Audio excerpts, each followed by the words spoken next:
This video is brought to you by 5paisa.com. Download the app now. Bharat की economy के लिए शुभ घड़ी आ गई है। चालू कारोबारी साल की पहली तिमाही में जीडीपी ग्रोथ में तेज उछाल देखने को मिला है। आजादी के बाद ऐसा पहली बार हुआ है कि किसी तिमाही में ग्रोथ में 20% से ज्यादा का इजाफा हुआ हो।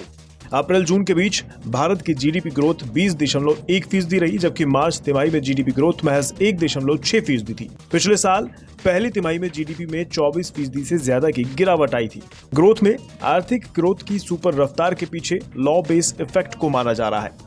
पिछले साल पहली तिमाही में आर्थिक गतिविधियां लॉकडाउन की वजह से बंद थीं, जिसकी वजह से जीडीपी में बड़ी गिरावट आई थी। If you look at especially steel production and consumption, the improvement is actually back to pre-pandemic levels, and this is definitely indicative of the construction sector activity, which, as you would have noticed in the GDP release itself, has recorded a growth of 68%, of course, compared to the low base last year for the same quarter.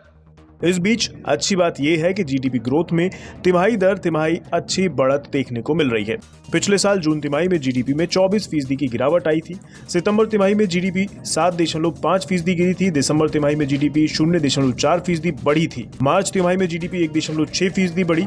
चालू कारोबारी साल की पहली तिमाही में GDP 20.1% बढ़ी है।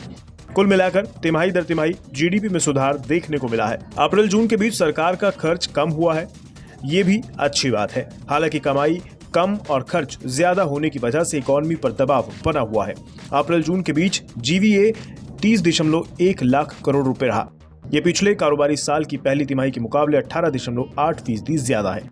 GVA से अर्थव्यवस्था के टोटल आउटपुट और इनकम का पता चलता है। ये बताता है कि एक तय अवधि में इनपुट कॉस्ट और कच्चे माल का दाम निकालने के बाद कितने रुपए की वस्तुओं और सेवाओं का उत्पादन हुआ। The GDP data for the first quarter reaffirms the government's prediction of the imminent V-shaped recovery that we had made last year at this time. This prediction was based on the fundamentals of the economy being strong. Even before the pandemic, this is something that we have been emphasizing.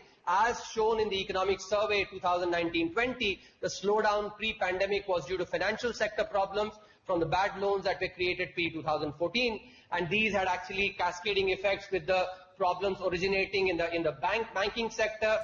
कुल मिलाकर GDP growth में इजाफा आम से खास आदमी के लिए खुशखबरी लेकर आया है।